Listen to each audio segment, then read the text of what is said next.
What's up, everybody? My name's Joe, also BloodNGutsMurfy. I have a YouTube channel. It's called BloodNGutsMurfy. I also have a Twitch channel. It's called BloodNGutsMurfy. I also have a Twitter. It's called BloodNGutsMurfy. Welcome to my video where I talk about my favorite gaming things in 2017. Our current category that we're working on right now, that you've just joined me for, is best moment in a game, apparently. As I expressed concern here in this list, I'm not sure if I even played enough of most games, or what. I'm not sure if I played enough of most of the games that I played to have anything to add here. So what I'm referring to here is I played 160 games last year. I beat 25 or something like that. So I'm big on trying games out, not big on finishing games, because I like to know what's going on in the gaming world, not necessarily what's going on at the end of the game. So here we are. These are my favorite moments in the games that I did actually play. Number one, finishing the beginner's guide. I didn't know anything about that game going into it. If you've watched the other videos that this game has come up, you already know this already, but that game is cool. It's really interesting. It's not what I expected, and if you don't know anything about it, you should play it too. And when I say play, I mean interact with it, because it's not really a game, but I actually kind of, because of the fact I'm realizing I don't 100% remember where that game goes. I kind of think I could almost play it again and enjoy it on a level, not the same level, but a level. But anyway, that's going to stay there for now. In Super Hot VR, this game likes to make you do things to beat levels, and in one of them, it makes you jump off of a ledge in VR. So you are approaching a ledge, and once you look over it far enough, the game is going to basically toss you off of it. You know that. But it took me a good couple minutes, probably, to, work up the guts to do it. It's a bummer that when I streamed this game, I did not have my microphone on. But yeah, I'm sitting here having a hard time. I was very happy actually about the fact that was glitching out, because I was concentrating. I'm like, hey man, that's a real bummer that wall's doing that. And I was distracting myself, but yeah, up here in the corner of the screen, you can see me. I think eventually I started hopping up and down because I'm trying to work up the courage to do this. It's no fucking joke. I'm not fucking around in this video. I'm not being goofy. I'm really struggling with this. Look at that. That's a guy who doesn't want to jump off his ledge. I think I closed my eyes when I did it. I mean, the game also does a thing where it goes black for a second, I think, to help with, queasiness or something maybe, but yeah, there's me pointing at... Look at this. This is a video of me watching a video of me. Welcome to the goddamn internet. And then I finally, see, I don't know if the game glitched there or if that was intentional, but yep, I liked that, so that's going to stay there. Flipping the switch over to solve a shrine in Zelda, I mean, a lot of the shrines have a lot of different, non-traditional ways to solve them. Everybody's figured them all out by now. That's going to go. We're all kind of over it. Another Zelda thing. I remember swimming around and I saw some orange glowing. There's an orange glow on the surface of some water. And that game does such a good job of pointing out things that you're supposed to be interested in without making it super obvious.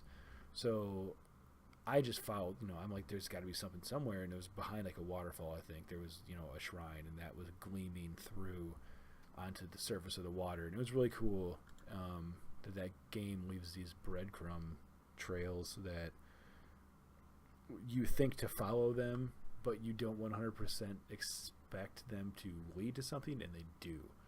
And that's always really surprising and pretty cool. So while I like that, it doesn't belong on this list.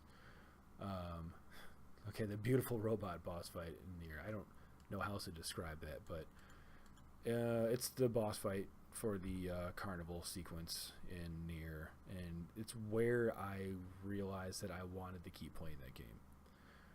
I don't even remember why I got that game, how I heard about caring about it. I don't know, probably a fucking podcast or something, because that's what tells me how to live my life, just podcasts. But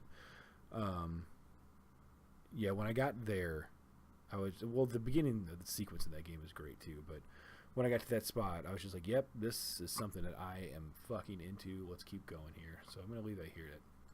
Save that game for me. Getting the kill in PlayerUnknown's Battlegrounds feels great. Especially when you're as bad as me. Like, man, you get a kill in that game. It feels real good. The ending of Edith Finch, I have a moment for that later that doesn't necessarily belong here. All of Next Machina, it's just a fun game to play. I could say the same thing about all of Downwell, which I might say on here, but it's not a moment. It's just a good game. The part at the end of Destiny 2 where you're hiding from the sun, the first time I got to that level, I felt pretty great about it. It was really cool, and I remember like playing through it with other people. Like, I had already beaten the game, and I was just helping my friends through the end of the campaign, and I'm like, wait until we get to this fucking end level here, man. It's gonna be fucking cool. And everybody enjoyed it, but maybe not as much as me.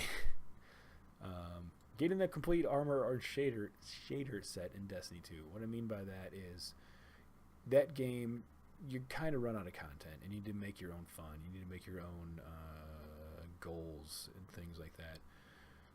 And I would set out to be like, okay, I want this helmet, this shoulder pads, these, whatever. I mean, most of the time I wanted the complete set. Other times I knew what I wanted.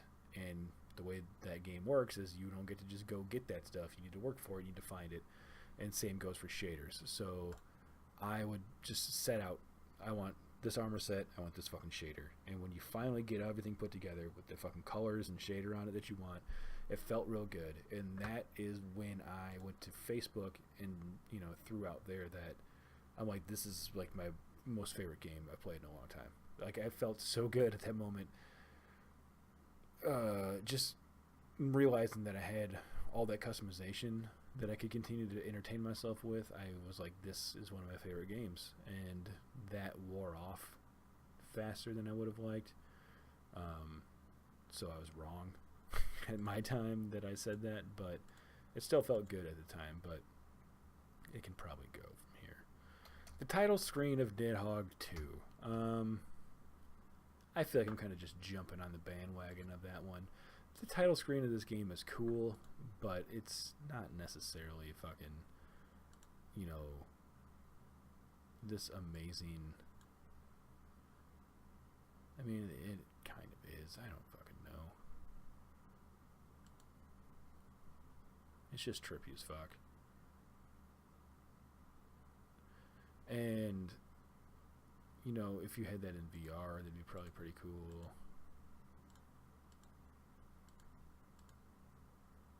But that can get the fuck out of here. See you later, Nidhogg thing. Seen Cuphead in motion. Yeah. I mean, that's a game that I made people watch with me. I'm like, hey, you need to come fucking see. Like, people would come to my house and be like, you like video games? I don't even care, because you need to fucking see this. This is incredible. That's gonna stay there for now. It's meeting Mr. King Dice in Cuphead. That was great. But we don't need two Cuphead things on here. That fucking King Dice song also, man, it was good. I always loved going to band practice at Night in the Woods. I looked forward to that game, or to doing that in that game often. I would just be playing that, and they'd be talking about band practice. Like, yes, let's go to band practice. Let me play a song. The songs are really good. It's fun to do, like, the rock band style playing of the notes and stuff in that game. I like that a lot.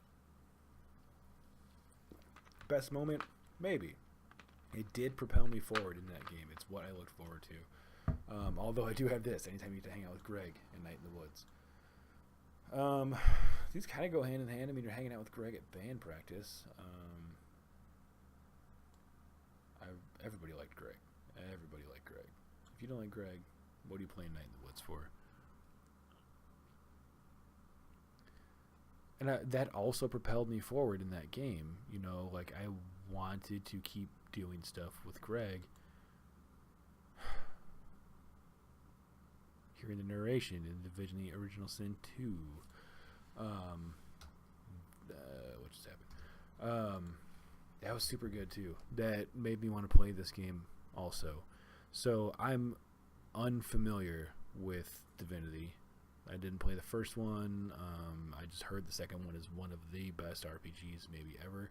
And when I started that game up, and instead of having a character talk to me or watching an animation or something, I loved, just the narrator telling me how a person was posturing themselves or acting nervous, or the way that they were, it was more impactful through narration than any amount of animation or voice acting really could do. And it sold that game for me again. So yeah, all of these right here are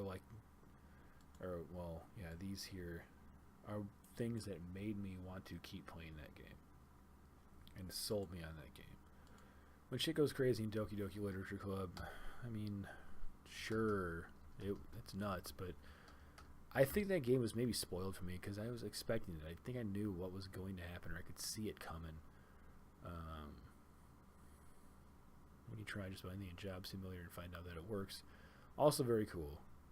Every time that you get an idea in that game, you're like, I got it. I outsmarted this game. These people did not think of this. This is not going to react in some way or another, and it does.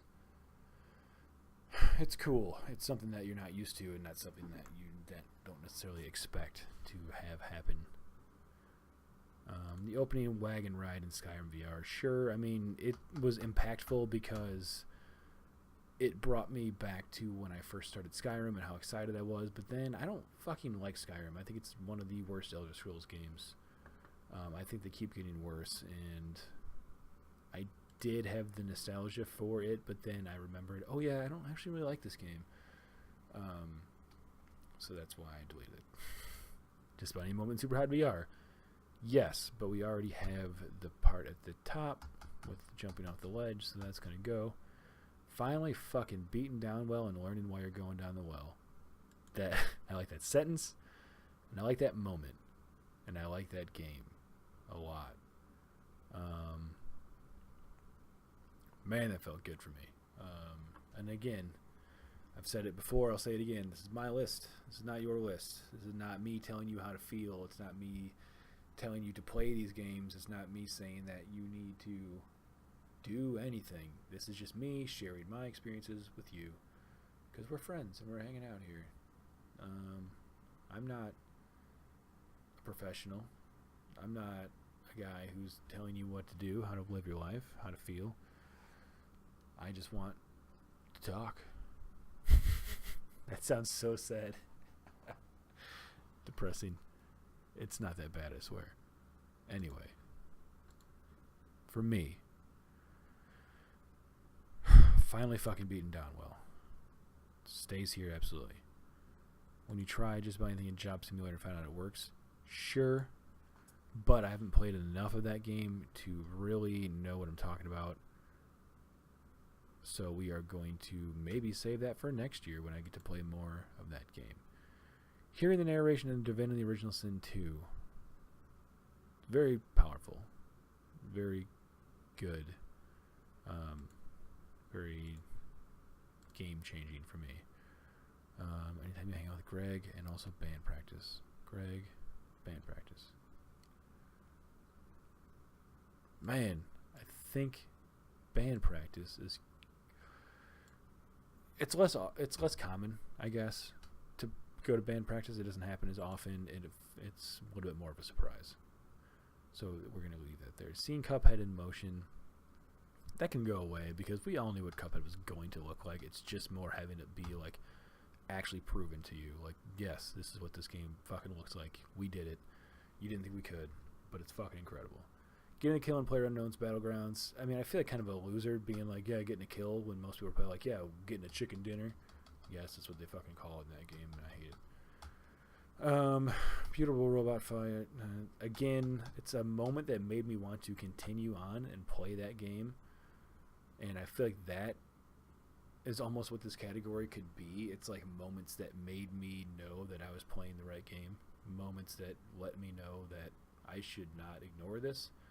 And when I say that just now, it makes me think that maybe I shouldn't have deleted that. But I ignored it and I didn't play it. I gave up on Nier about, halfway through or something. Jumping off the ledge in VR, playing through the end of the beginner's guide, it was very good. It was very cool.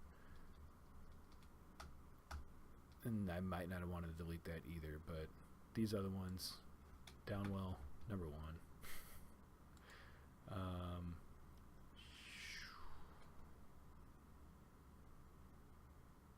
That narration in Divinity Original Sin really got me. It makes me want to play that game, and it's soothing, and this actually isn't the way I expected this to go, and I like that. It's fucking cool that I create these lists. That I'm not working on this shit with anybody else. I invented the categories, I invented the nominations, and I actually surprised myself by what the outcome is. It's cool. I like it. It's fun, and I'm enjoying myself. Just me sharing a moment with you.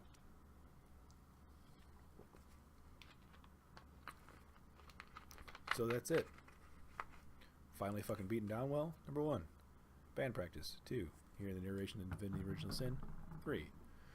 Jumping off the ledge in Super Hot VR. Honorable mention. Good stuff. Let's keep on keeping on. Stick around here, BloodNGutsMurfy on YouTube or BloodNGutsMurfy on Twitch for more categories, more lists, more video games, more fun. See you around.